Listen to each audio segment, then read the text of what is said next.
I'd like to welcome everybody to the 13th day of the session, Friday, January 27th, 2023. I thought I'd do a little today in history. There's a little bit in today in history from the winter of 49. So in 1949, 18 Wyoming counties asked for emergency relief to clear snow following blizzards. And I don't know, how many of you have stories from your family from the winter of 49, but my dad talked about having to get to town, and it took 4 head of horses in 49. Usually we have 1.5 feet of snow, and it was 3 feet or more, and to get to town, they have to have 4 head of horses to get to town. So the winter of 49 was something else all across Wyoming. With that, please call the roll, Chief.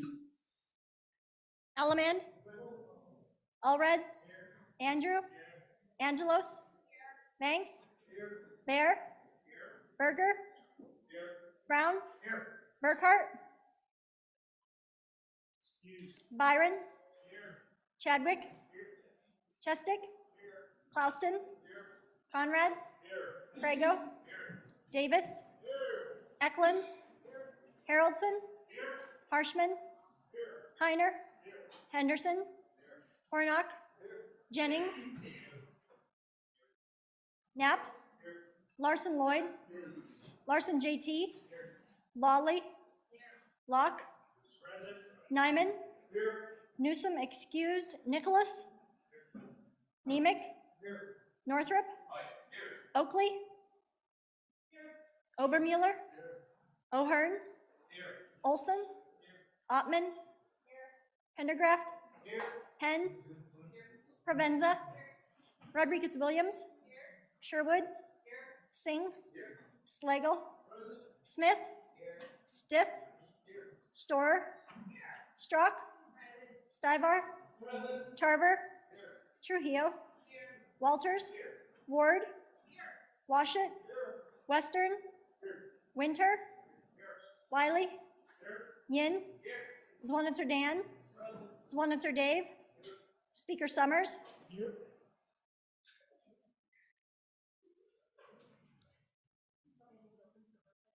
Yeah, Chief, please leave that open. I guess the one thing before we get into the prayer, I just wanted to thank all committee chairmen for getting everybody here on time this morning. I really appreciate that effort, so thank you. And with that, our good Representative Brown will do the prayer of the day, so please rise. Thank you, Mr. Speaker. This is a call for grace and humility to our Lord. Let us pray. Good Lord, unity does not mean uniformity. We are united in our callings as legislators, but we are not unified in our beliefs as to what that looks like. Lead us to believe that we can keep the unity of the Spirit and peace. Republicans, Democrats, Christians, Jews, or those with no God, we are unified in our love for our state and its well-being. Let us work to become more unified in peace and less in idealism. Heavenly Father, help us see your word as Paul wrote to the church of Ephesus. Be patient, bearing with one another with love. Heavenly Father, we lift your name and thanks for all you've provided to us daily. We ask that you will protect those who will travel home this weekend to see their families, and that they may have your guiding hand of protection to arrive safely and return to us safely. We ask for healing for those afflicted by sickness and other health concerns. We pray for your guidance on discernment and justice. As your son stated in Luke 11:17, Jesus knew their thoughts and said to them, "Any kingdom divided against itself will be ruined, and a house divided against itself will fall." May we never forget the sacrifices of your Son. It's in his name we pray. Amen. Amen. Please join me in the Pledge of Allegiance. I pledge allegiance to the flag of the United States of America and to the republic for which it stands, one nation, under God, indivisible, with liberty and justice for all.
The House will please come to order.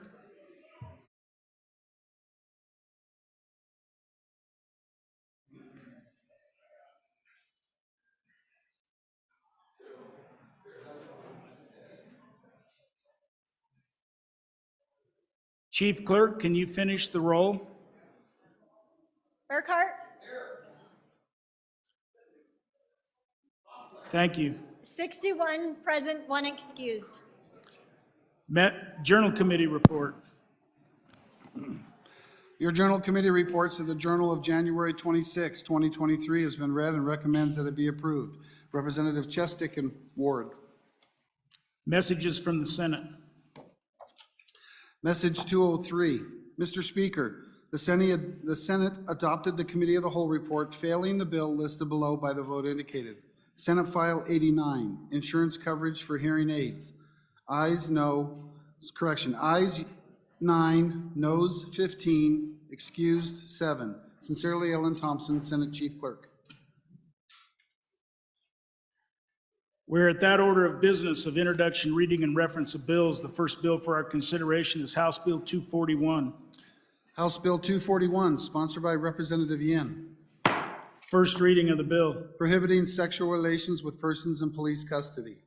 House Bill 241 is referred to Committee Number 1, Judiciary. The next bill for our consideration is House Joint 12. House Joint Resolution 12, sponsored by Representative Nicholas, First reading of the bill. Medicaid federal medical assistance percentage increase. House Joint 12 is referred to Committee Number 2, Appropriations. The next bill for our consideration is House Bill 276. House Bill 276, sponsored by Representative Wiley, First reading of the bill. shed antlers and horns permit. House Bill 276 is referred to Committee Number 2, Appropriations. The next bill for our consideration is House Bill 288. House Bill 288, sponsored by Representative Stiff, First reading of the bill. electrical generation tax and rebate program. House Bill 288 is referred to Committee Number 2, Appropriations. The next bill for our consideration is House Bill 287. House Bill 287, sponsored by Representative Harshman. First reading of the bill. Gaming districts and amendments. House Bill 287 is referred to Committee Number 3, Revenue. The next bill for our consideration is House Bill 283. House Bill 283, sponsored by Representative Knapp. First reading of the bill. Promoting obscenity, educational exception amendment. House Bill 283 is referred to Committee Number 4, Education. The next bill for our consideration is House Bill 285. House Bill 285, sponsored by Representative Slagle. First reading of the bill. Landowner hunting coupons, hunts that harvest no animals. House Bill 285 is referred to Committee Number 5, Agriculture.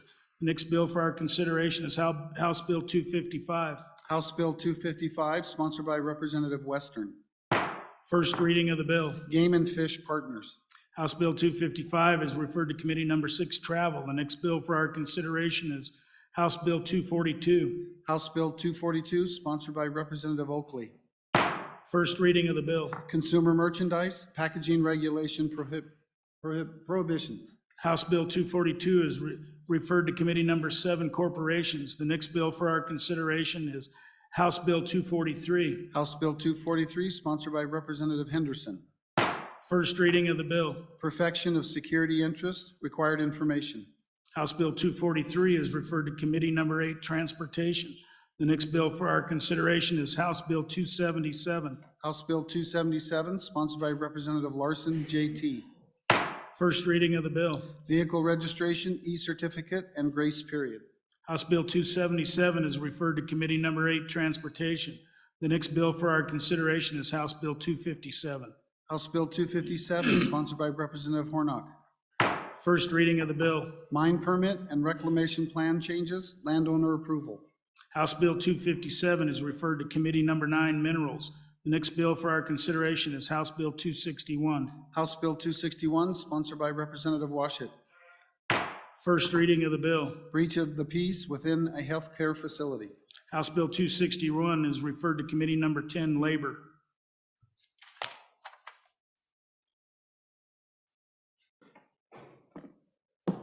Reports from standing committees. House Bill 147, sponsored by Representative Just a Provenza. second. Sorry, I missed a very important introduction. Got to back up. The next bill for our consideration is House Bill 1. House Bill 1, sponsored by Appropriations. First reading of the bill. General Government Appropriations. Pursuant to Joint Rule 14-1, 2, House Bill 1 is referred to Committee of the Whole. Now, back to reports from standing committees. House Bill 147, sponsored by Representative Provenza. Unlawful trespass, signage, taking of wildlife, an act relating to game and fish. Mr. Speaker, your committee number 6, Travel, Recreation, Wildlife, and Cultural Resources, to whom is referred House Bill 147, unlawful trespass, signage, taking of wildlife, respectfully report same back to the House with the recommendation that it do pass with the following amendments. Ayes, Representatives Angelos, Burkhart, Byron, Larson, Singh, Storer, Western, Winter. Excused, Representative Newsom. Representative Western, Vice Chairman.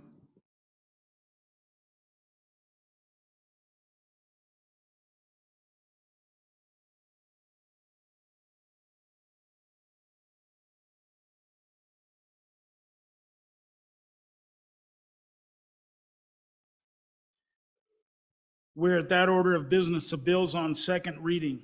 The first bill for our consideration is House Bill 22.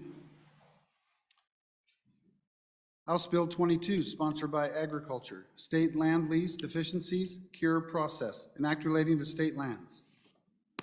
House Bill 22 having been read 2 separate times, the question is, shall the bill be read a third time? Hearing no objection, it is so ordered.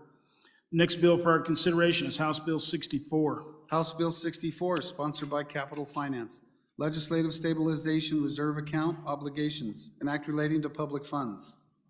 House Bill 64 having been read 2 separate times, the question is, shall the bill be read a third time? Hearing no objection, it is so ordered. The next bill for our consideration is House Bill 66. House Bill 66, sponsored by Representative Ward, prohibiting mask, vaccine, and testing discrimination, an act relating to public health and safety. We have amendments. Just a second.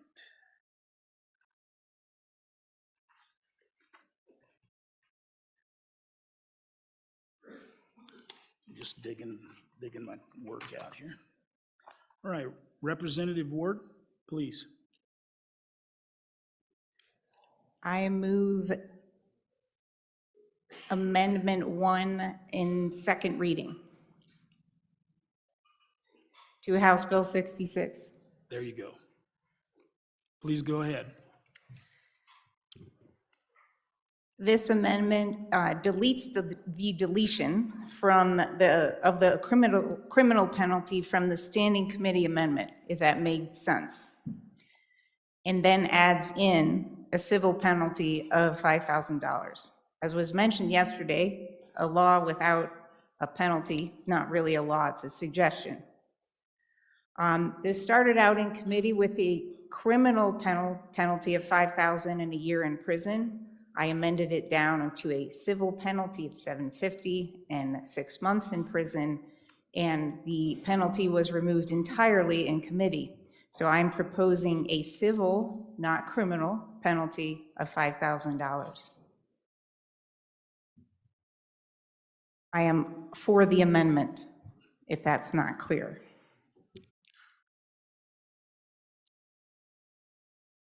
Representative Yin, are you heading to a mic? Is anybody heading to a mic? So if nobody's heading to a mic, I'll.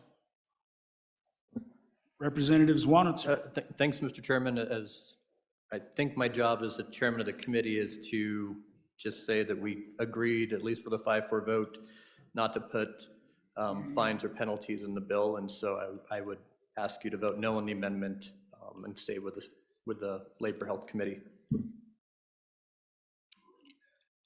Representative Crago. Thank you, Mr. Speaker. And just a question for the bringer of the amendment. Who will enforce the civil penalty? If it's a crime, obviously it goes through the your local county attorney, district attorney office. If it's a civil penalty, and there are other areas in the law where there are civil penalties, but oftentimes those are delegated to other, for example, the Attorney General's office or some other enforcement agency. And so I'm not sure how that will work out. Just a question. Thank you, Mr. Speaker. Anybody else for their first time?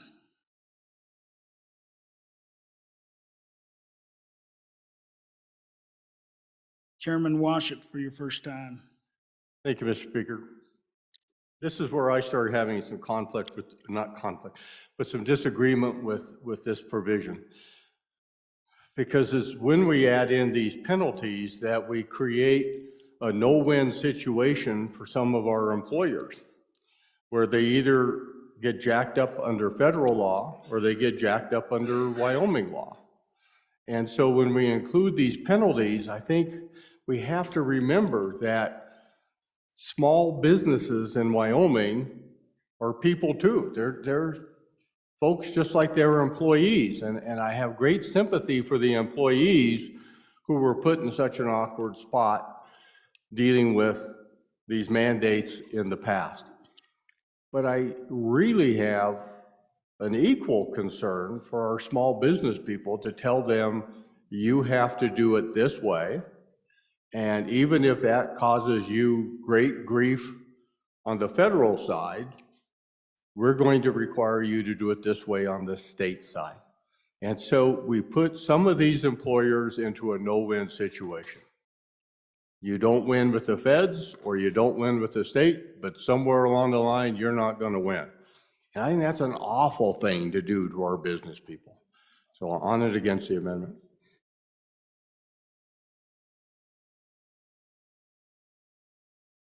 Representative Penn for your first time. Thank you, Mr. Chairman.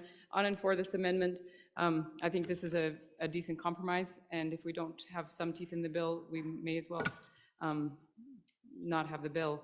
I forgot what else I was going to say. Please vote for this amendment. I think that this shows states, or shows businesses that the state has their back. In my opinion, the state has sovereignty here. So on and for. Representative Oakley for your first time. Thank you, Mr. Speaker. On and for. And I'm, interestingly enough, on and for the exact same reason that 2 speakers ago said he was against it. But understand that we're, and I'll talk about this in another amendment too, but the speaker said it puts businesses in a no-win situation. Yes, that's what this bill does. But if we're going to prohibit it, then I mean, that's the whole point, right? We're making law.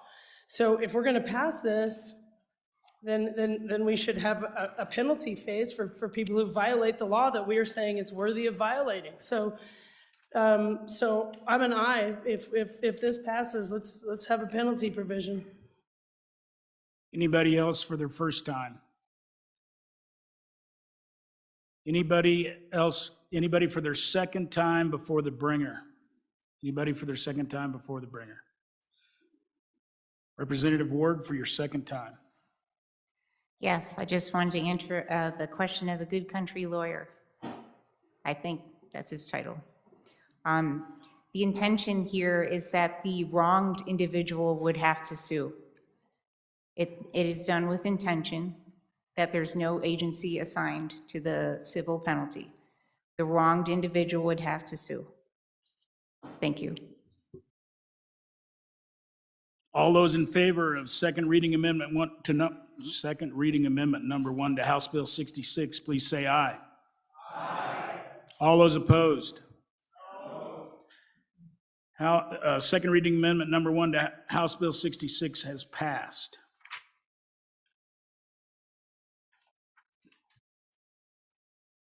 Representative Ward. I move amendment number 2 to House Bill 66, second reading. Please proceed. The intention of this amendment is to narrow the use or description of masks to only mitigation of COVID-19. so that you can still wear masks in your dentist office, in the lab, working on the road, any part of business where you would normally wear a mask prior to 2-3 years ago.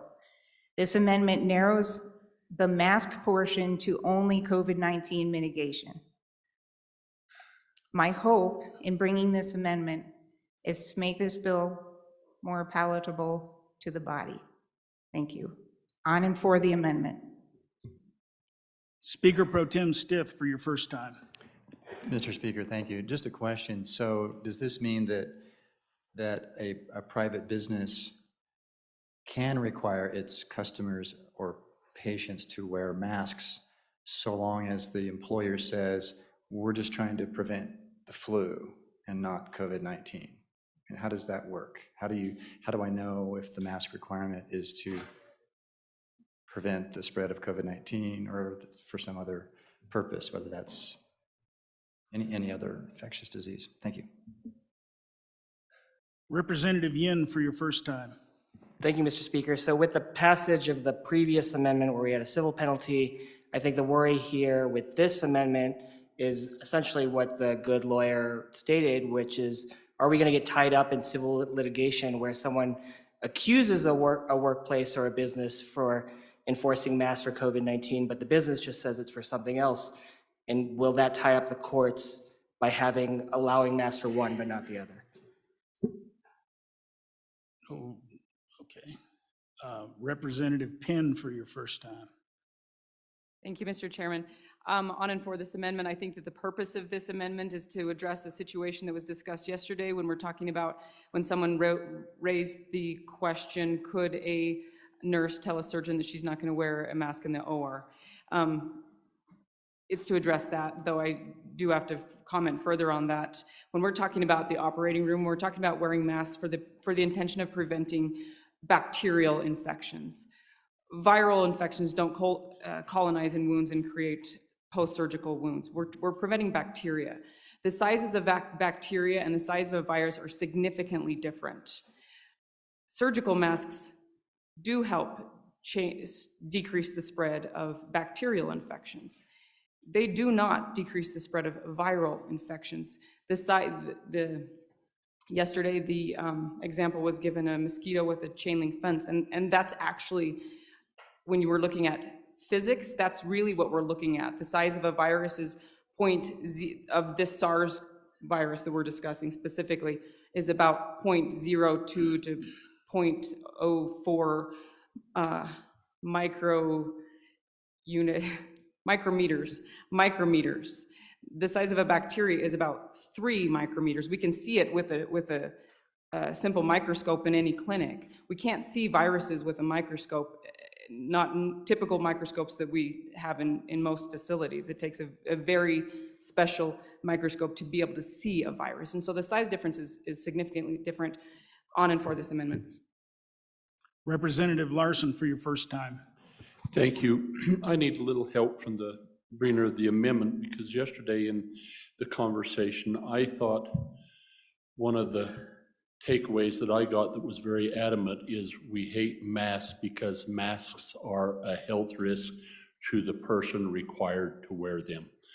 And that there's just that there's these damage, that there's health risks. But so I'm not understanding, do those health risks are they not when you wear a mask to prevent the spread of flu? And I get the good greener, we're talking virus and bacteria, but we're talking about the damage inflicted upon the person who has to wear the mask. And we were heard that there's health risks on wearing a mask. So why isn't that across the board? Why is it just for COVID-19 and not everywhere? So if you can clarify that up, it would be helpful. Representative Pendergraft for your first time. Thank you, Mr. Speaker. I'll comment. In my 60 so years on this earth, I've never seen, doesn't mean it hasn't happened, but I've never witnessed a business requiring someone to wear a mask for anything other than COVID. And until this happened, I'd never seen that.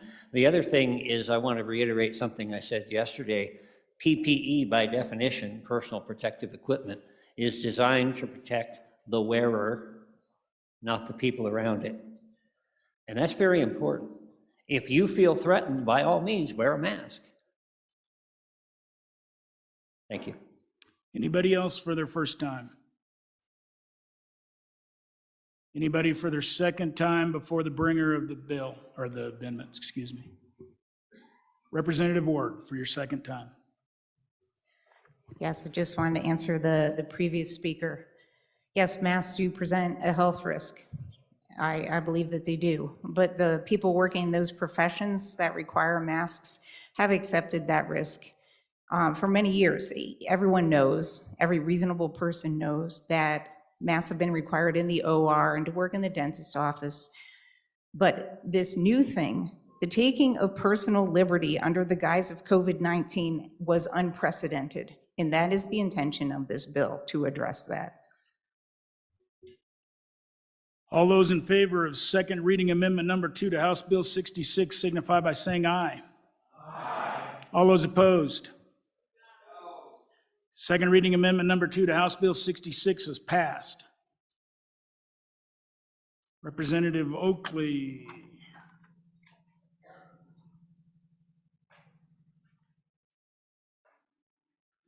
Please.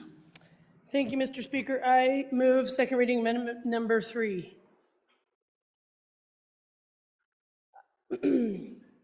Folks, I ask for your favorable consideration, your aye vote on this. What the amendment does is put back the criminal penalties that were originally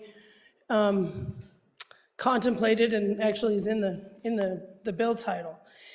And I think it's important because I think we have to understand, make no mistake, as we sit here, we're making Wyoming law. There is no halfway. Taking out the penalty provision doesn't mean we're not actually passing a law. And so it seems absurd. What we're doing, if you vote for this is a prohibition. It's prohibited by Wyoming law for a Wyoming business or for Wyoming individuals or some of our healthcare workers to do X behavior. That's what we'll be making is a new law. And I heard it intimated on the floor yesterday, and I just heard a good speaker say, whoa, we don't want to actually penalize people who break our law. And so I submit to you, I mean, isn't that what we do? We are the law. We're sitting here as lawmakers.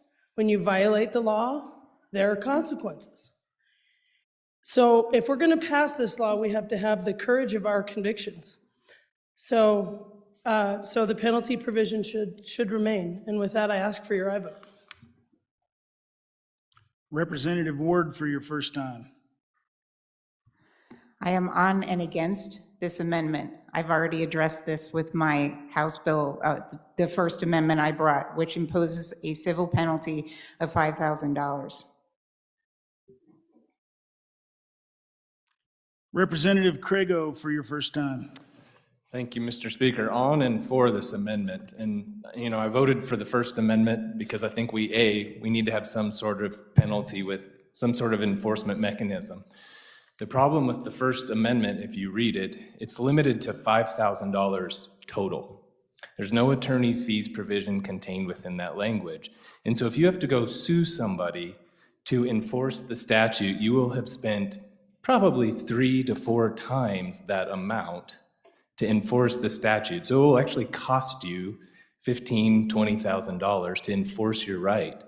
And so what this amendment does is says, we're turning it over to local law enforcement, we're turning it over to the county attorney, and we're actually gonna put some teeth in the bill. And if we're gonna pass a policy statement, let's make it mean something and actually make it enforceable. And I think that's what this amendment does. On and for. Representative Jennings, for your first time. On and against this amendment. While I agree with the sentiment that says that we want to bring people to accountability for their actions, I think that this body makes decisions all the time between felonies and misdemeanors, and Do we want to send a resolution, or do we want to do this or that? And this, as amended now, provides an opportunity to bring this to the recognition of our society. And we're not, as the good bringer of this amendment commonly might view, that we don't want to fill our prisons up, nor do we want to fill our courts. And so I think this is a good place to start. Let's make a statement. Let's put some teeth into it, but let's not turn this into a criminal thing. On and against this amendment. Representative Brown for your first time. Thank you, Mr. Speaker. Ladies and gentlemen, I find it interesting. This was the original language that was found in the bill, right? This was what was co-signed onto, this was what was signed onto, and this was what was brought to committee. This is what that group of people said, hey, we would like to have this as the mechanism. And now they're arguing against that, which I find very interesting. But beyond that, what I think is very interesting about doing a civil penalty versus a criminal penalty is we now make this a personal matter between a business owner or a corporation that may be larger and have, I guess I don't know quite how that would be entailed if you have a large corporation like a home improvement store with a blue roof and they decide to make masks be worn. And how would they be taken civilly to court? Who would impose that fine? How would you go through that process? Because I think that group of lawyers is certainly going to lawyer up and take you down the road of, just about anything they can. What this particular amendment does is says, we're not going to make this about personality. We're not going to make this a personal fight between individuals that walk into stores. We're going to put this into the hand of the law. Very rarely in our statutes do we give the authority to citizens to enforce the law. That's the duty and the obligation of our district attorneys to enforce that law as well as our law enforcement. I voted against the civil penalty. I don't think that's the way that I would like to see us go with this. I think doing a civil penalty puts us in a position where it becomes that personal argument and it's just back and forth against one another. But doing this criminally is the way that it should be done. If you're violating the law that we have put into the green books, you should face the consequence with the law. Now, if we don't like the idea of how much this is and whether or not a felony is in here, let's have that debate on third reading. But keep in mind, this was the original language that was proposed in this bill. On and forth. Anybody else for their first time? Representative Locke for your first time. Thank you, Mr. Speaker. In this particular case, I'm actually on and against this amendment and in favor of the civil penalty from this perspective, that at some level, maybe involving the law on every single thing may or may not be the key here. Maybe we don't have to have the police involved in every single thing. Because in many cases, a person, if they decide to go down this path, maybe it is important that the individual decides, I've been wronged, or it's not important. It's just me thinking out loud, but thank you for your time. Anybody else for their first time? Anybody else for their first time? Representative Knapp. Thank you, Mr. Speaker. On and against the amendment, I think that the civil penalty gives citizens the standing to sue, and I would hate for a criminal penalty to stand in the way of the bill being passed. So on and against the amendment. Representative Stith for your first time. Mr. Speaker, on and for this amendment, our first amendment that establishing a civil penalty just doesn't work because it doesn't give a private cause of action for damages. When you go if you are a private person and you go to court, say you're an employee who was forced to wear a mask in contravention of the statute, the civil penalty provision doesn't give you a civil remedy because civil remedies are actions for damages. Penalties are assessed by and imposed by state agencies. So for example, the Division of Banking can assess a penalty against a financial institution that violates a banking regulation. Penalties are imposed by governmental agencies. Actions for damages are what private persons can do. So the prior amendment simply doesn't work. And this is, if you believe in this mask mandate prohibition, you should be in favor of this amendment. On and for. Anybody else for their first time? Anybody for their first time? Anybody for their second time before the bringer? Representative Jennings for your second time. Thank you, Mr. Speaker. So I would argue to the bringer of this amendment and to the people that have been for this, they say, well, we want this to have a penalty, have teeth, let's go all the way. Either we believe in this or we don't. And I would remind you that this process worked. We brought a bill. We might have had ideas of how that thing should work when it went to committee. When it's now come before us, we've decided that, you know what, maybe the criminal aspect of it shouldn't be in there. So I would argue that it has worked. We did exactly what we were brought here to do. We're looking at something. We've decided we wanted to amend it. I would remind the body that we do that all the time. So on and against this amendment. Thank you. Anybody else for their second time before the bringer? Representative Crego, are you lurking or not? Okay. Oh, Representative Ward, thank you. Please. Yes, thank you, Mr. Speaker. I want to be clear, the chess game that's being played here. The point in moving to a civil penalty is to provide some kind of redress for the wronged person so that they can at least get some kind of help for having been wronged and their personal liberties being taken away.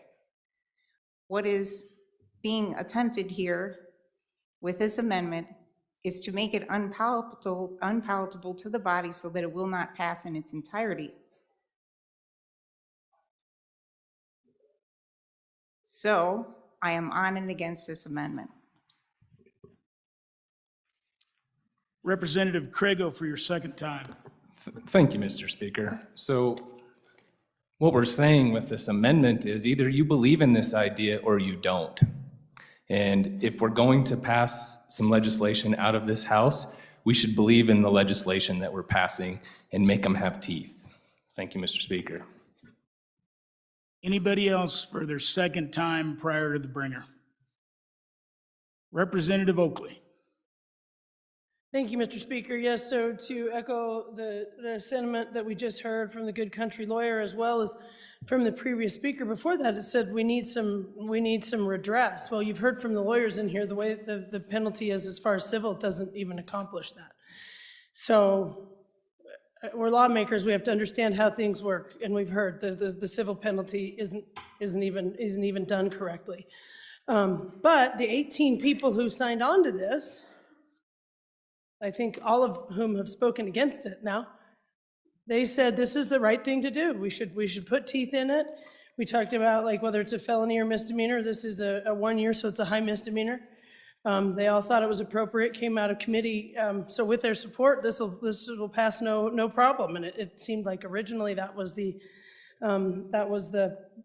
plan and the intent. So it just still comes down to this. We need to have the courage of our convictions. This is what we're saying is Wyoming law. You don't get to say we'll have Wyoming law, but it really doesn't matter if you follow it. That's not how it works. If we're going to create this law, we need to follow through all the way. Vote aye on the amendment. Okay, so we have had the opportunity to hear the defense on this, and so we are at we're going to have to vote. So we've got the opportunity at this. We got to vote on the amendment that she just put up, though. Okay, so so at this point, we're going to vote on second reading amendment number 3 to House Bill 66. All those in favor of this, please signify by saying aye. Aye. Opposed? No. Chair is in doubt. All those in favor, please rise.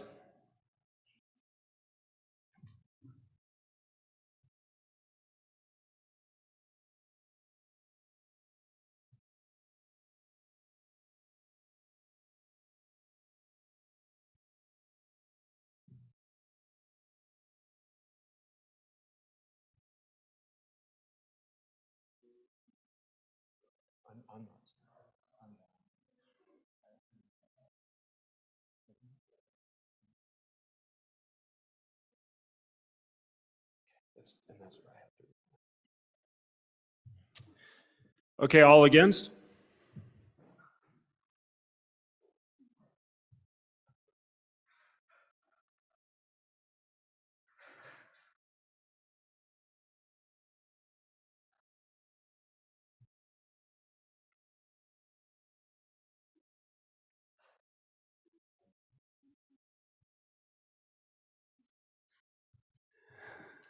This amendment has passed by a vote of 34 to 23. Moving on to second reading amendment number 4. Speaker Summers. Mr. Chairman, thank you. I would like to remove second reading amendment number 4, withdraw second reading amendment number 4 to House Bill 66. After that passed, mine's doesn't fit anymore. Go. Okay, so House Bill 66 having been read 2 separate times, the question is, shall the bill pass and be read a third time? Hearing no objections, it is so ordered. Moving on to House Bill 83. House Bill 83 having been read 2 separate times, the question is, shall the bill be read a third time? Sorry. It has to be read. House Bill 83, sponsored by Representative Larson Lloyd, tribal agreements to hunt and fish, an act relating to game and fish. House Bill 83 having been read 2 separate times, the question is, shall the bill be read a third time? Hearing no objections, it is so ordered. Moving on to House Bill 144. House Bill 144, sponsored by Representative Strzok, senior citizen district programs and services, an act relating to senior citizen service districts. Representative Nyman. He starts laughing. Yeah, whatever. Thank you, Mr. Excuse me. Thank you, Mr. Speaker. Hey. Clap.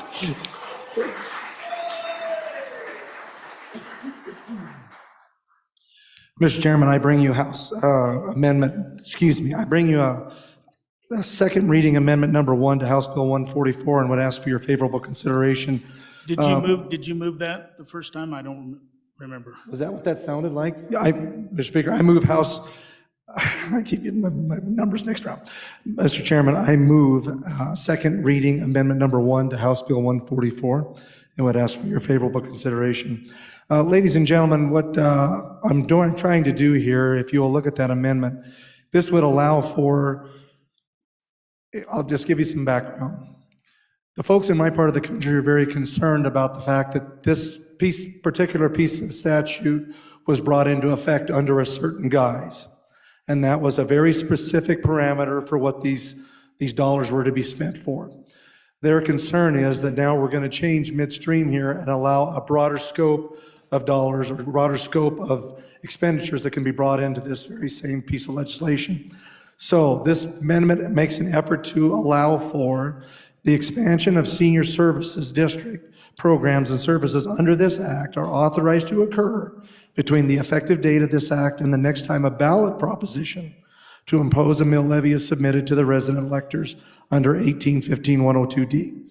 At that time, the expansion of the district programs and services shall be included on the ballot proposition and shall be approved by the resident electors before any expansion continues to occur under the act. What it is simply doing is it allowing the people that are going to be paying for the mill levy to know exactly what they are going to be paying for, or if they would so choose to expand, they can. Right now, they have voted for something that they believed was inside of a parameter, and they're saying that in my particular issue, I'm in a county up there with a mill levy that's less than $240,000. If you broaden it, not realizing that now we've extended and added more services, that will not be able to cover the needs. And I understand that there are those out there that would say, well, then hire a board full of people that can keep their minds about them and make them responsible for their actions. But my ask in this is, this was voted on under a specific circumstance. The people, when they voted for this mill, knew what it was going to enframe and it was going to enclose. That in this bill, if it goes through, will be changed. I'm simply asking that if you allow it to go on that at a general election, they can expand it however wide they want, but the people need to be able to know what it is at that time and then decide if they want to support it. Thank you, everyone, and I would stand for any questions. Representative Strzok for your first time. Thank you, Speaker. So I guess my question, we just want to make this clear, will we be able to spend and be able to do what we were asking within these 2 years? Just to make it clear. Representative Zwanitzer for your first time. Dan. Thank you, Mr. Speaker. And I think this amendment is really well-intentioned, but a very bad idea.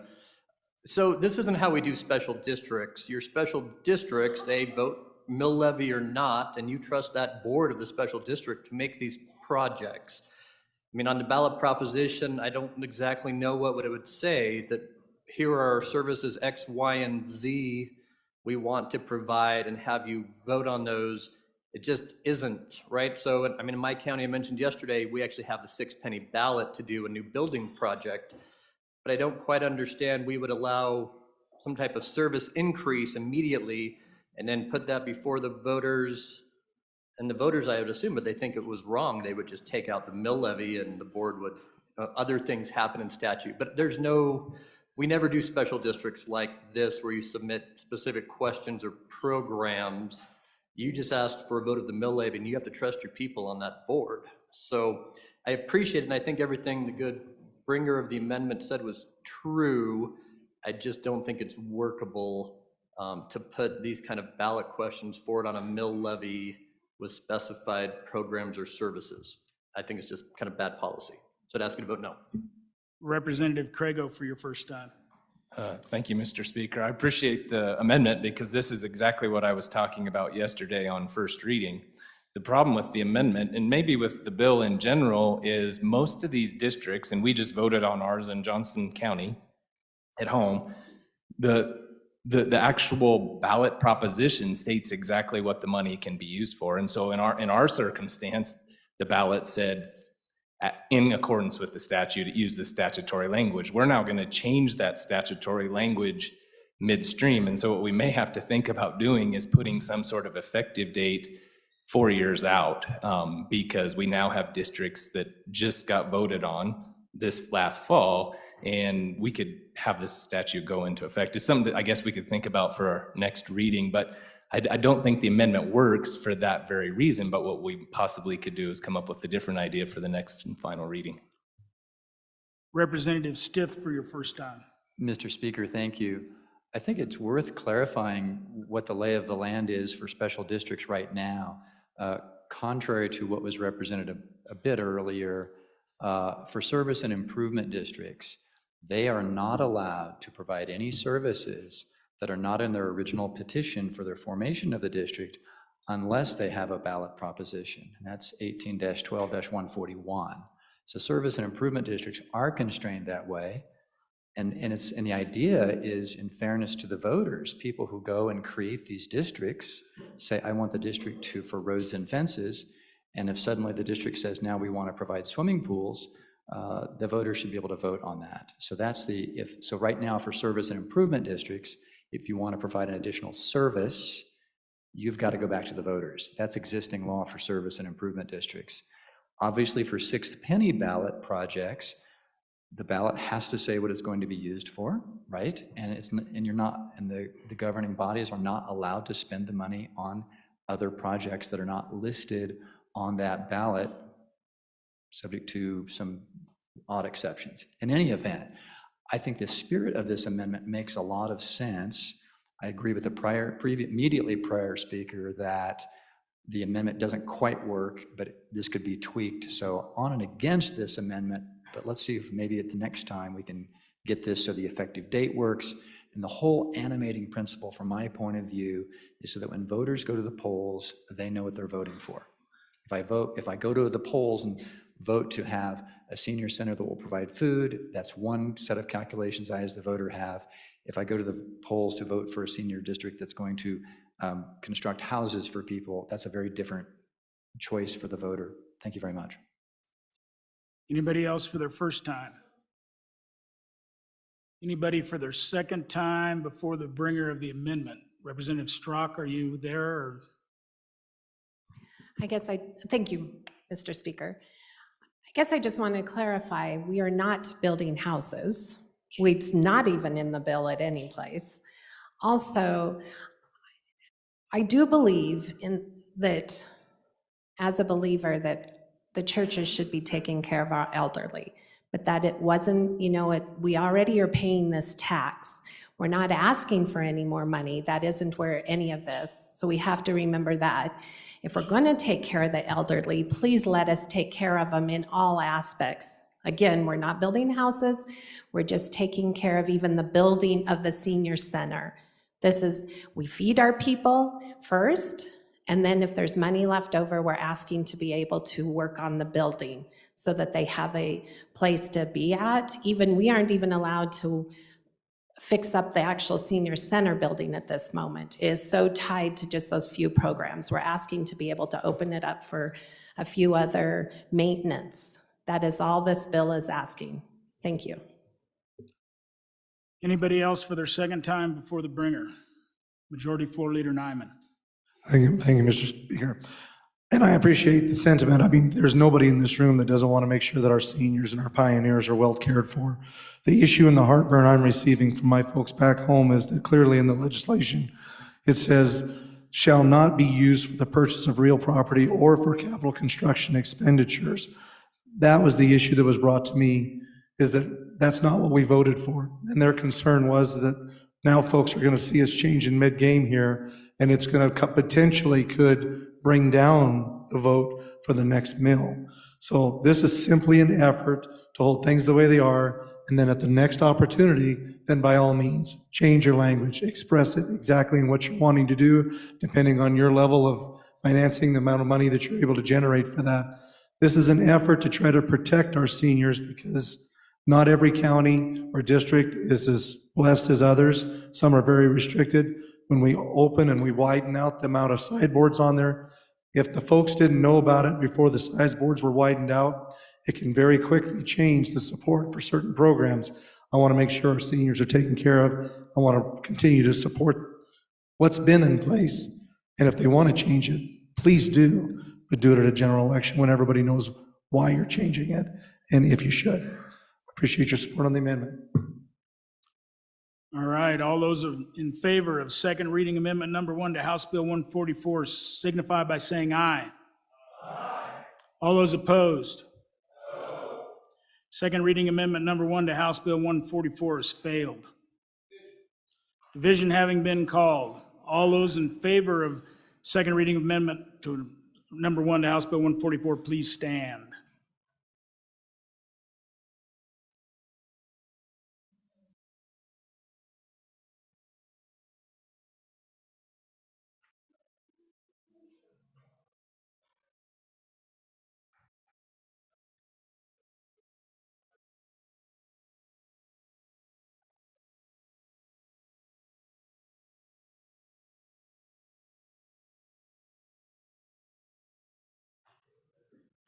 All those opposed, please stand.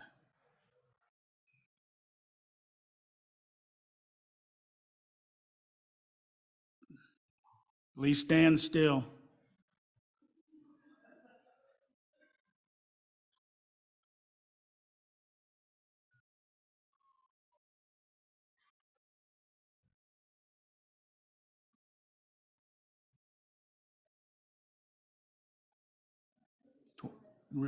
Recount. You want me to count?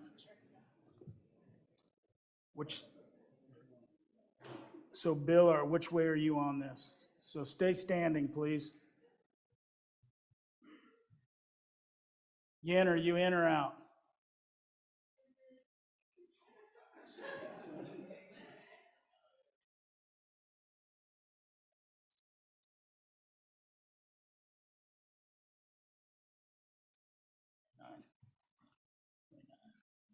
Yep.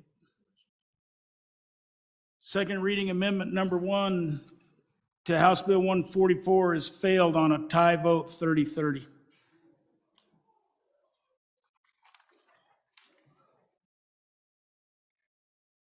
Representative Strzok, you have an amendment for us. Thank you, Mr. Speaker. Also, it is on page 2, line 23. We're just adding a word to say specifically. Designate specifically for senior citizens. And all it is to clear up the confusion. Representative Strunk, you're going to have to move that amendment. You need to Oh, specifically I'm so move it. sorry. That's So- okay. We'll just back up a little. Okay, so, thank you, Mr. Speaker. I move Second reading amendment, second reading amendment number 2, number 2 to your bill. to my House Bill 144. Awesome. Thank you. Thank you. So there we go. So on page 2, line 23, we're adding the word specifically behind designated. So it says designated specifically for senior citizens. And this is just clear up the confusion that we've been having that this is for any low income. Has nothing, it's only for senior citizens. Thank you. Would anybody like to speak to this amendment? Sensing you're ready to vote. All those in favor of second reading amendment number 2 to House Bill 144 signify by saying aye. Aye. All those opposed. Second reading amendment number 2 is passed. House Bill 144 having been read 2 separate times, the question is, shall the bill be read a third time? Hearing no objection, it is so ordered. The next bill for our consideration is House Bill 169. House Bill 169, sponsored by Representative Harshman. K through 12 post-secondary education options, an act relating to education. House Bill 169 having been read 2 separate times, the question is, shall the bill be read a third time? Hearing no objection, it is so ordered.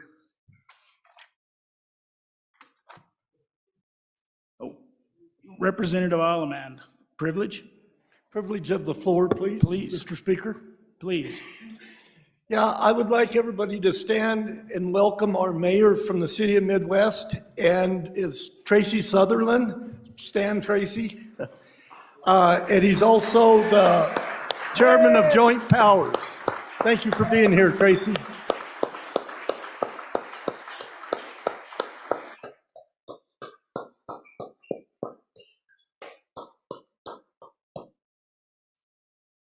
Majority Floor Leader Nyman? Thank you, Mr. Speaker. Oh, I thought maybe you got a privilege? No. No, okay. Anybody, Representative Jennings has a privilege. Y'all got sat back down, but let's get back up. In the gallery on the south side, all the way from up by Dayton, Wyoming, is Sharon McCright, good friend of ours. Hey!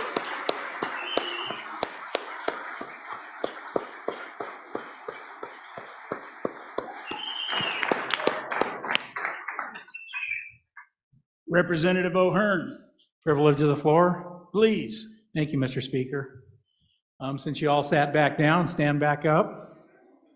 Tom Walter's birthday's on Sunday, and since he probably can't go home, if you see him, we need to welcome him and tell him to happy birthday. So, Happy birthday to you. Happy birthday to you. Happy birthday, dear Tom. Happy birthday to you. All right. a lot of good singers in here, Mr. Speaker. Chairman Eklund. Thank you, Mr. Speaker. While we're at it, I'd like to introduce the mayor of my hometown of Albin, Kelly Craco. Will you stand up? Hey!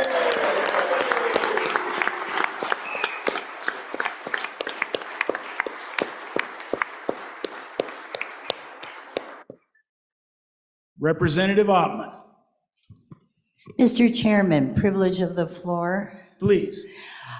Also, tomorrow is somebody that's very, very necessary for all of us. Chief Clerk Katie Talbot's birthday is tomorrow. All right.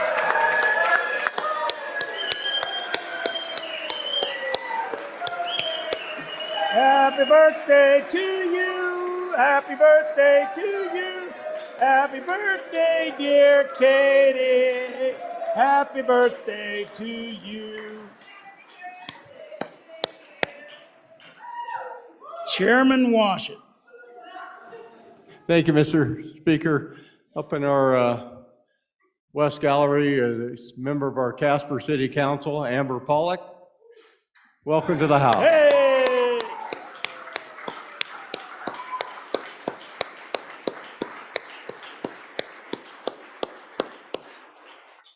So, to all of those people that are in town government up there, so the mayors and the town council members, would you all just stand so we can give you a bit of appreciation for all the hard work you do for all of our communities?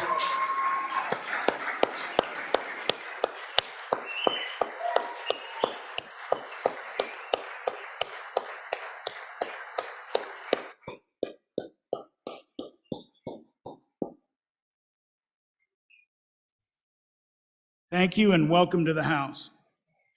We're at that order of business of bills on third reading and final passage. Mr. Majority Floor Leader. I thought I did that early enough. Mr. Speaker, I move the consent list consisting of the following bills: House Bill 20, House Bill 56, House Bill 79, House Bill 104, House Bill 106, House Bill 111, and House Bill 181.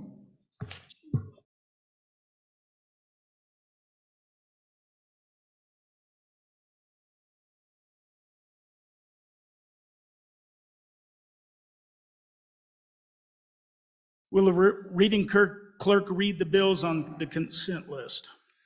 House Bill 20, sponsored by Agriculture, Land Exchanges Priority, an act relating to state lands, being enacted by the legislature of the state of Wyoming. House Bill 56, sponsored by Representative Brown, Purple Star Schools, an act relating to education, being enacted by the legislature of the state of Wyoming. House Bill 79, sponsored by Representative Crago, Voter ID Concealed Carry Permit, an act relating to elections, being enacted by the legislature of the state of Wyoming. House Bill 104, sponsored by Representative Haraldson, Hunting of Predatory Animals Amendments, an act relating to game and fish, being enacted by the legislature of the state of Wyoming. House Bill 106, sponsored by Representative Slagle, Eminent Domain Wind Energy Collector Systems, an act relating to eminent domain, being enacted by the legislature of the state of Wyoming. House Bill 111, sponsored by Representative Oakley, Endangering Children, Fentanyl, an act relating to crimes and offenses, being enacted by the legislature of the state of Wyoming. House Bill 181, sponsored by Appropriations, Online Sports Wagering Amendments, an act relating to gaming, being enacted by the legislature of the state of Wyoming. So I have forgot to ask if anybody would like to remove any bill from this list. So I'm going to allow that now. Please. I'd like to remove 181 off the list. All right, 181 will be removed from the list. Would anybody else like to remove a bill from the list? If not, having been read 3 separate times, the question is, I'm going to repeat the bills we're voting on. So 181 was removed. So it's House Bill 20, House Bill 56, House Bill 79, House Bill 104, House Bill 106, and House Bill 111. Having been read 3 separate times, the question is, shall these bills pass the House? Chief Clerk, please call the roll. Allemand? Allred? Andrew? Angelos? Banks? Bear? Berger? Brown? Burkhart? Byron? Chadwick? Chestick? Klauston? Conrad? Crago? Davis? Eklund? Haraldson? Harshman? Heiner? Henderson? Hornock? Jennings? Knapp? Larson Lloyd? Larson JT? Lawley? Locke? Nyman? Newsom excused. Nicholas? Nemec? Northrup? Oakley? Obermuller? O'Hearn? Olson? Ottman? Pendergraft? Penn? Provenza? Rodriguez Williams? Sherwood? Singh? Slagle? Smith? Stith. Storer. Strock. Stivar. Tarver. Trujillo. Walters. Ward. Washut. Western. Winter. Wiley. Yin. Zwanitzer Dan. Zwanitzer Dave. Speaker Summers. Are there any changes? Closing vote. Vote closed. 61 aye, 1 excused.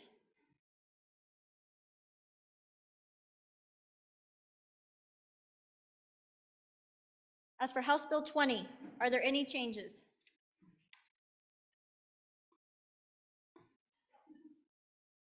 Brown. Aye to no. Provenza. Aye to no. Chestick. Aye to no. Eklund. Aye to no.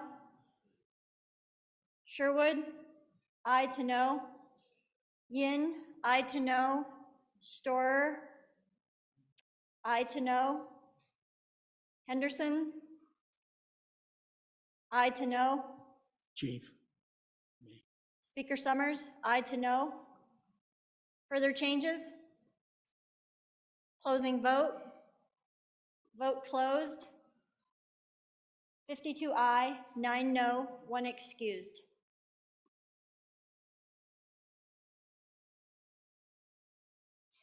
As for House Bill 56, are there any changes? Are there any changes? Closing vote. Vote closed. 61 aye, 1 excused.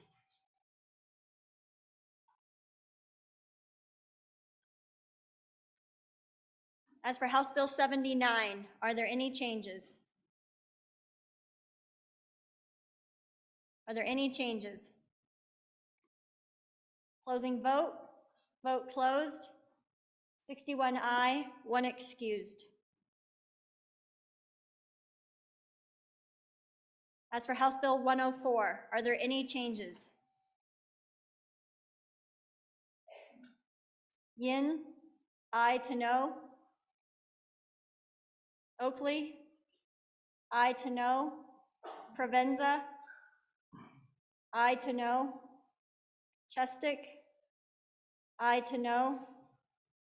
Nicholas, aye to no. Storer, aye to no. Sherwood, aye to no. Further changes? Closing vote. Vote closed. 54 aye, 7 no, 1 excused.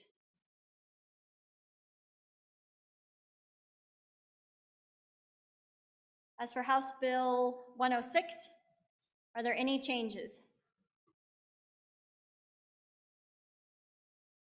Western, aye to no. Yin, aye to no. Northrop, aye to no. Olson, aye to no. Larson Lloyd, aye to no. Zwanitzer Dan, aye to no. Brown, aye to no. Nicholas, aye to no. Provenza, aye to no. Chestick, aye to no. Stith, aye to no. Chadwick, aye to no. Walters, aye to no. Harshman, aye to no. Conrad, aye to no. Sherwood, aye to no. Storer, aye to no. Henderson, aye to no. Davis, aye to no. O'Hearn,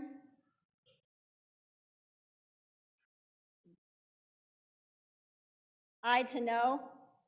Further changes? Further changes? Closing vote. Vote closed. 41 aye, 20 no, 1 excused.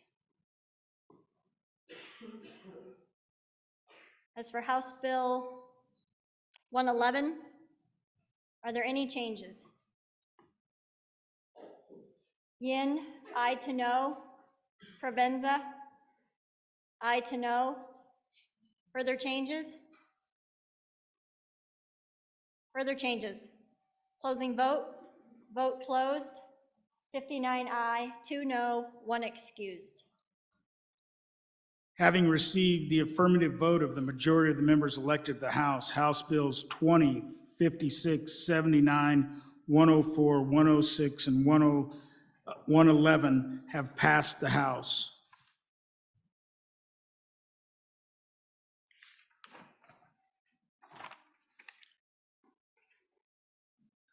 We are at that order of business bills on third reading and final passage. The first bill for our consideration is House Bill 34. We have amendments. House Bill 34, sponsored by Education, School Finance, Mental Health Services, an act relating to school finance being enacted by the legislature of the state of Wyoming.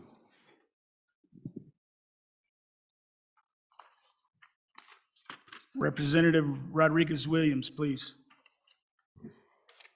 Thank you, Mr. Speaker. I move third reading amendment to House Bill 34 and ask for your favorable consideration. Point of order, Mr. Chairman, or Mr. Speaker. What's your point? Mr. Speaker, I'd like to call for a Rules Committee determination on the germaneness of this amendment to this bill, please. Not sure she even finished moving it, but. Yeah, she did. Okay. That's why I waited. All right, Rules Committee to the front.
Okay, if we could come back to order. It's the ruling of the Rules Committee, and I will concur that the amendment is germane to the bill. And I believe that will just go now to the bringer of the amendment, which is Representative Rodriguez-Williams. You can explain your amendment, and we'll go on and debate the amendment. Thank you, Mr. Speaker. Again, I move third reading amendment number 1 to House Bill 34 and ask for your favorable consideration. Ladies and gentlemen of the body, what this amendment essentially does is it restricts the use of this grant funding. On line 3, it states, amounts awarded under this section shall not be expended on the following, and I'll break it down really simply. To recommend, refer, or prescribe puberty blockers or hormone therapy to a minor for the purpose of gender transitioning. Furthermore, to recommend or provide a referral for a sex change operation on a minor. Line 13, to recommend or aid or abet an elective abortion. And further down on line 40, to recommend or aid and abet assisted suicide. I think that we need to have a little common sense and put some sideboards on this bill as to how we want the taxpayer funds used. And I will stand for any questions. Representative Brown. Thank you, Mr. Speaker. I would like to divide the amendment through the discussion that occurred through the Rules Committee. I would like to divide lines 1 through 13, as well as lines 40 through 45 would be Division 1. And the remainder, which would be lines 15 through 38, would be Division 2. Representative Brown, there's a page 2. Where are you going to put that one? Mr. Speaker, thank you. That will be underneath Division 1 as well. So once again, Division 1 is lines 1 through 13 and lines 40 through 45 on page 1 and all of page 2. Is that correct? That's correct, Mr. Speaker. And Division 2 is lines 14 through 39. Which division would you like to start with? Mr. Speaker, go ahead and just start with Division 1. All right, please go ahead, Division 1, for your first time. Thank you, Mr. Speaker. Ladies and gentlemen, I actually think this is not bad at all to have some sideboards on what these grants are going to be used for. I may not personally agree with everything that's in this, but I don't think that it's a bad situation to make sure that we have some level of safeguards on the way that these grants are going to be used in the future. So I would encourage an aye vote on Division 1. Chairman Northrup for your first time. Thank you, Mr.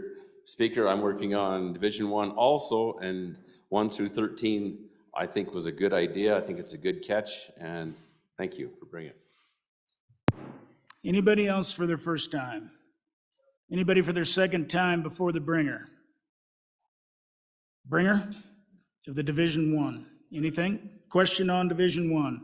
All those in favor of Division 1 on third reading amendment number 1 to House Bill 34 signify by saying aye. Aye. All those opposed? Division 1 is adopted. We are back on Division 2, Representative Brown. Thank you, Mr. Speaker. Ladies and gentlemen, on this one, this is the reason why I called the Rules Committee. I really do think that encompassing everything into this and putting this information in here is, again, I don't have a problem with having the discussion. I think it's good for this body to debate this, but I do believe that once we start going down into the details of lines 15 and on, you start looking at offering or knowingly providing transportation to or from a provider for an elective abortion. This basically becomes a discussion of whether or not an abortion is mental health. And I'm not here to debate that necessarily either.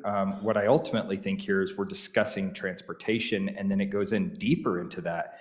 We're giving instructions over the phone, the internet, or interactive computer service to talk about self-administered or self-managed abortions, creating, editing, uploading, publishing, hosting, maintaining a website, creating, editing, programming, or distributing any application or software, or offering, providing, or lending money, digital currency, resources, or other thing of value with the intent that it'll be used to pay for an abortion. Those are the things that I believe are outside of the scope of the title of this bill. It's not so much that I disagree with the intent of what this is attempting to do. It is that I do believe that this is outside the scope of the bill. And if you look at the title of the bill, there's nothing in here that talks about providing transportation and or anything along those lines. We're talking about literally just providing mental health grants. And actually, if you go back, the reason I incorporated on Division 1 is if you look at Romanet 3, it's to recommend or aid or abet in an elective abortion. In my opinion, that covers everything else that is deep within number 4, Romanet 4, and goes into deeper discussion. So I think Romanet 3 covers exactly what we're trying to do. There's no sense in going deeper into the discussion and even including the transportation portion of it. So with that, Mr. Speaker, I would stand for any questions and or just encourage a no vote. So I had a question on the division line, so I'm just going to go through it for Division 2. That is lines 14 through 39. Lines 14 through 39. So just to be clear on that. That's correct. And Chairman Harshman, for your first time. Thank you, Mr. Speaker. So that was my question. Thank you. So that Division 1 we just adopted included to recommend or aid or abet assisted suicide. I mean, That was Division 1. Okay, so that was already adopted. That was already And I adopted. guess as a kid who grew up in this state and a product of the school systems and raised 4 kids here, and I work in I think probably the 3rd biggest school, bigger than many of your communities when the bell rings. And I think the bringer, with all due respect, said about common sense. And I just think we want to, it's not happening. And this is a problem. Maybe this is off somewhere else in some other state, or something possibly could come from somewhere. But it's not happening. And I just, there's no counselors in our school systems and so I just want us to be really careful. We're trying to do something good with this bill. And then we got to tack this on that sends a message, and it's that, I heard this phrase, the tone from the top. As leaders in the Wyoming House of Representatives, we say by saying this, we say this is real. I guess anything could be real, but it's not happening. And so my tone from the top is, I really think this is a good bill. I think the speaker and the education committee is trying to do some good for kids that many of you, I'll just say this, because many of you haven't been in a public school in Wyoming, right? You didn't go to school here. Many of you haven't been to school for 40, 50 years. There's some kids that need some help. And we're just trying to do our best and find answers for this stuff. But then I don't know. Does it hurt if that's in the bill? Does it kill the bill? No, but I think it sends that little bit of thing that, I don't know. And I guess here's my thing, Mr. Speaker. We've got all these bills. We've got the lowest abortion rate in the United States. We're either 50th or 49th. We're always 48, 49, 50. There's not been a Medicaid abortion in Wyoming since 2002, I believe, for life of the mother. And I'm pro-life, long before many of you moved here. Okay, before this, for all my life, right? And so we got the lowest abortion rate in the United States, or one of the lowest. You compare it, I can say other states, is that right, Mr. Speaker? The Lone Star State is like 10%, Florida, 20%, and we're at like 1%. And we've passed the bill. Abortion used to always be illegal in Wyoming. And then 1973, Roe versus Wade. And then I don't know, when we moved that timeline down to the viability timeline. So Wyoming's always been a leader in this area. And we're doing a great job. And, but to tack this on a mental health bill to kind of put a stain on these people who are doing really truly the Lord's work. And it's a tough job. And I think I don't know, I'm not gonna vote for that and send that kind of signal from the top, from the leadership, from the Wyoming House of Representatives. So urge your no vote on this division. Thank you, Mr. Speaker. Thank you. Representative Craigo, you were at a mic and now you're near another mic. So Representative Craigo, for your first time. Thank you, Mr. Speaker. I was just talking to the bringer of the amendment. So this is a technical thing. If we look at the drafting of this amendment and we get to Division 2, Division 2 has all of these A, B, C, D under there. And those are meant to, I think the idea was they would have applied to everything under one Romanet, I, 2, 3, 4, all of the above. But the way it's drafted, it doesn't do that. And so I'm afraid if we don't defeat this division, that we're gonna have an amendment that doesn't make sense. And so I'm on and against, not because of any other reason except technical. I'd at least like the first division to survive and make sense when it leaves this body.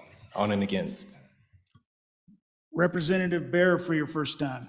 Thank you, Mr. Speaker, and I agree with the statement brought by our good country lawyer. I think we can probably let this part of the amendment go, but I did want to address something that was said by the good Chairman of Revenue. You know, we don't know what this $11 million on this bill is going to bring as far as counselors. So as we talk about things that are happening or not happening today, we're getting ready to inject a lot of funds that are going to bring counselors into this state that frankly, I think this could be a problem. And we should think about that. And I'm glad that we're putting the sideboards on it. So on and against the amendment, division. Okay, remember we're on Division 2. We're done with Division 1. So if we're gonna debate this, we're gonna debate Division 2.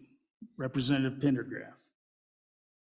Thank you, Mr. Speaker. On and for Division 2, wanted to address the comments made earlier by the good former speaker. I find that we're talking about all kinds of things now that we didn't even need to talk about 2, 3, 4 years ago. So while this may not be happening now, I suspect that possibly it is. I also suspect that this is becoming an issue that will increasingly be of issue, and I prefer to be proactive. Again, I urge and I vote on Division 2. Representative Wiley, for your first time. Mr. Speaker, thank you. I tell you what, we're not in Kansas anymore, Toto. This is a bill brought, and these amendments are there to throw some sideboards in, but this is for the mental health of our children.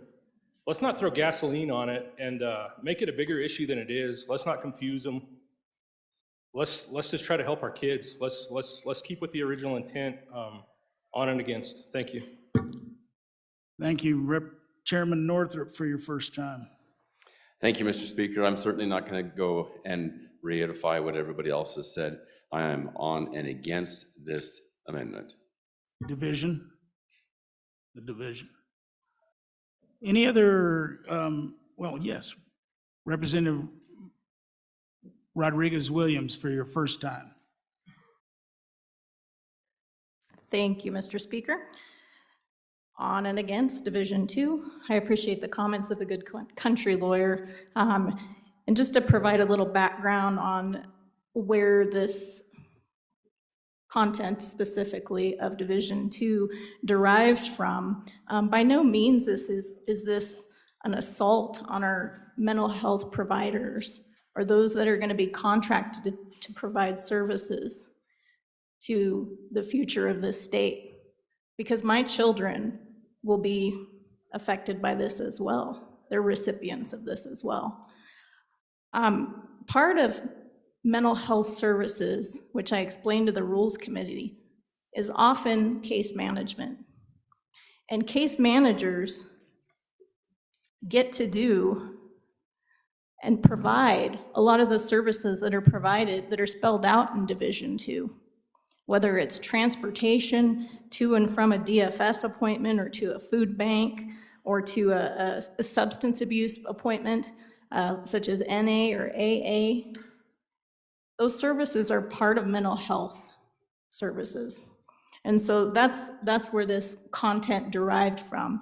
And I think if anything, the message that's being sent by putting these sideboards on this bill is that we care as a body, as a supermajority, of how our taxpayer funds are being used. On and against Division 2. Anybody else for their first time? Anybody for their first time? Anybody for their second time before the bringer of the division?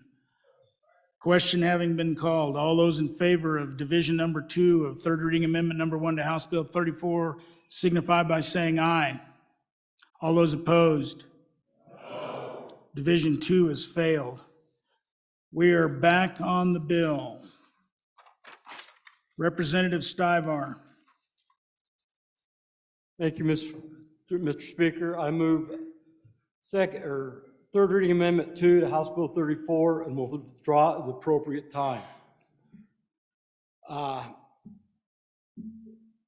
You people that ate Wednesday down with the community service providers, you were served by my son.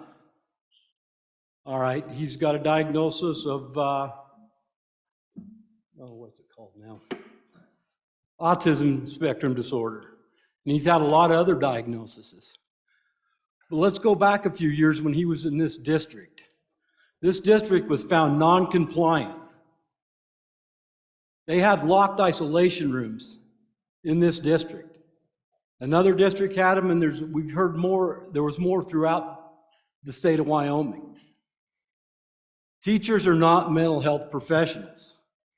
I had 5 teachers do a face-down restraint on him and about kill him. All right, but nobody had prosecuted because that was part of that was part of their duties. He was not even on a psychotropic drug. He was on a mantidine, a viral drug. He had just come back from being in a residential facility for 11 months in San Marcos, down in the Lone Star State. That happened 11 days after he got back. The district, the teachers, if the child was to have something happen to him, they misbehaved or whatever, and were put in that locked isolation room, at the end of the day, they started there again the next morning. All right, this is bad. This is a no vote on this bill. This 11.5 should be going to the mental health providers where it's going to do the most good. Are we going to go back to having locked isolation rooms? Do we still have them in the state? Nobody can ever answer that question because it's up to the district. I had a school psychologist here in this community give him the WACE test. And all of a sudden his IQ score raised, and we're all wondering why. Well, once questioning and going through this, he admits that he did not give the test properly. He gave him a second chance. He gave him hints. He gave him longer time to do it. Is that what we want? To hurt these kids in the classrooms now, in the schools?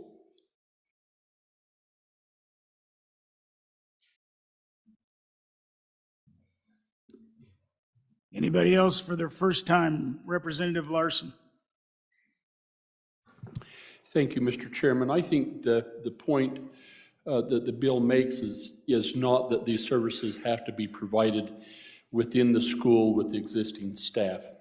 I don't think it says that. I think the intent of this is to provide funding so that schools, particularly and maybe in some of our rural areas that do not have qualified to the point made by the bringer of this amendment, may not have the qualified people to provide mental health services, then could have resources to help find those services within the community or perhaps through communication someplace, but it's to provide a resource to allow them to expand their ability to provide mental health, because I would agree, there may be schools that don't have that expertise.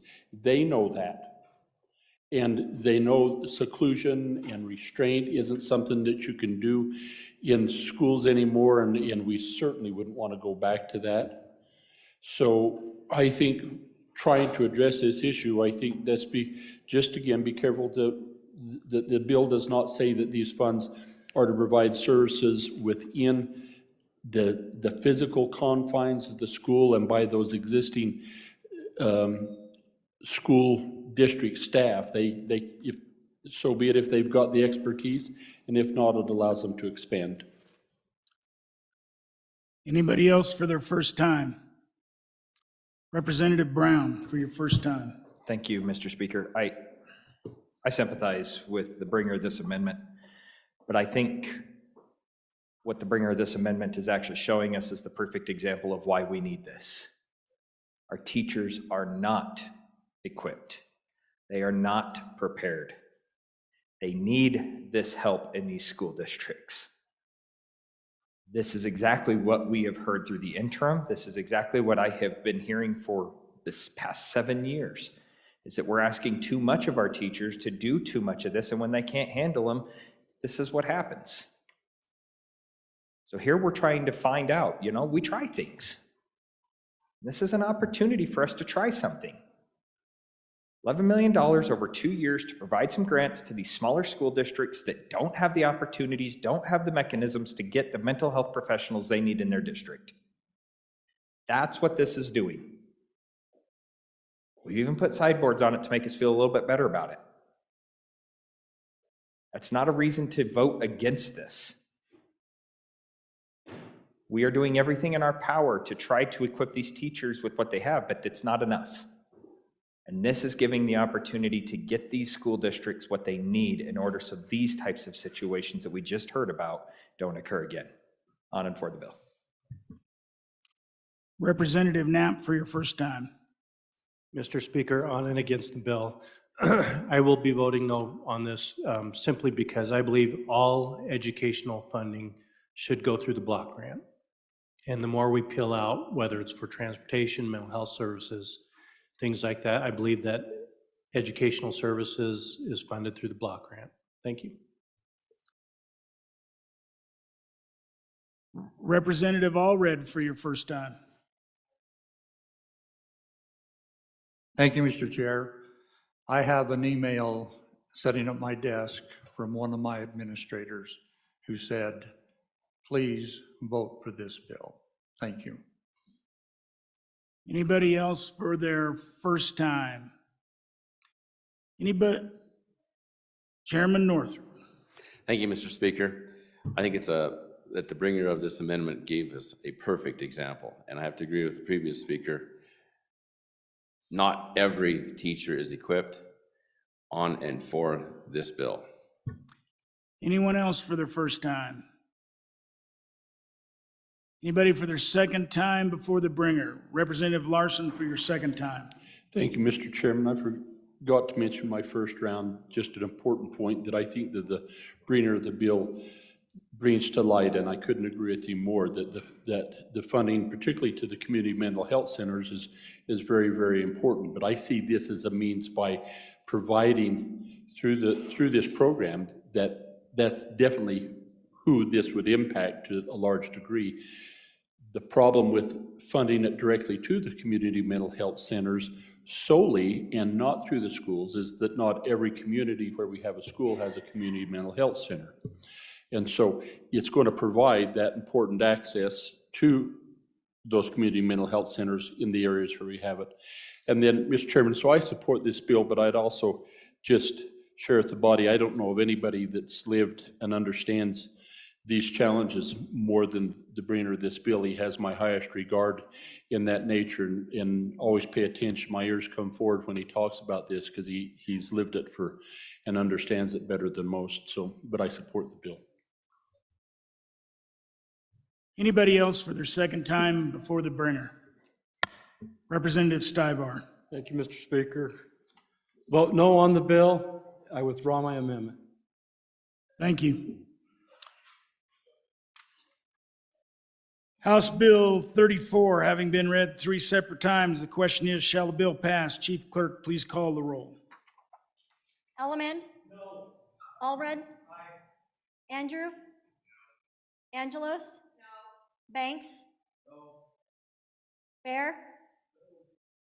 Berger? Aye. Brown? Aye. Burkhart? Aye. Byron? Aye. Chadwick? Aye. Chestick? Aye. Clauston? Aye. Conrad? Aye. Crago? Aye. Davis? Aye. Eklund? Aye. Haroldson? No. Harshman? Aye. Heiner? No. Henderson? Aye. Warnock? No. Jennings? No. Knapp? No. Larson Lloyd? Aye. Larson JT? Aye. Lawley? Aye. Locke? No. Nyman? No. Newsom excused. Nicholas? I'm sorry. Nemec? No.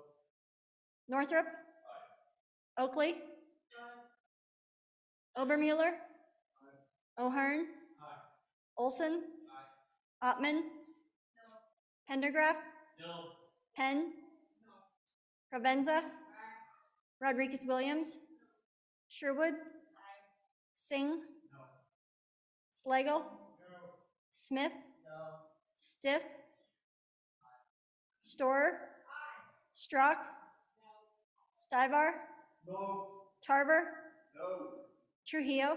No. Walters? Aye. Ward? No. Washut? Aye. Western? Aye.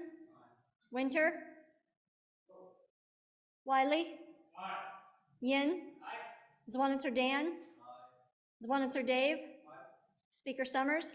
Aye. Are there any changes? Are there any changes? Closing vote. Vote closed. 35 aye, 26 no, 1 excused.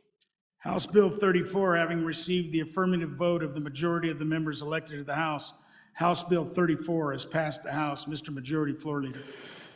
Mr. Speaker, I move the House stand in recess until 2 p.m. You have heard the motion of the Majority Floor Leader. All those in favor say aye. Aye. All those opposed, motion carries. We'll stand in recess until 2 p.m. Committee announcements. Chairman Olson. Thank you, Mr. Speaker. Your Committee Number 7, Corporations, Elections, and Political Subdivisions will meet now upon noon recess in E005 to consider 4 bills. House Bill 173, Records Available to Post. House Bill 102, the Election Recount Amendments. House Bill 135, Cities and Towns Abandoned and Nuisance Buildings. And House Bill 189, Homeowners Association Display of Political Campaign Signs. Chairman Washington. Thank you, Mr. Chairman. Your committee number 1 will meet on Monday morning at 7:30 to hear 2 bills. House Bill 214, Regulatory Sandbox, and House Bill 152, Life is a Human Right.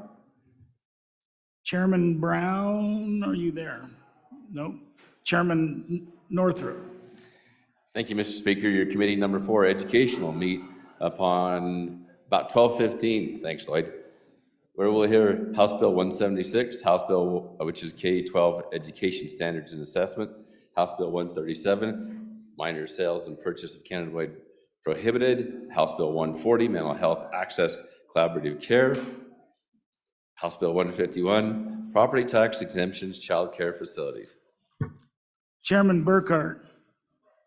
Thank you, Mr. Speaker. Your committee number 9, Minerals, Business and Economic Development, will meet Monday morning at 8 o'clock to continue discussion of House Bill 213, Energy Production Inventory Exemption, and then House Bill 239, Vehicle Idling Decriminalization, House Bill 253, Credit Card Defense Act, and other bills as may become available.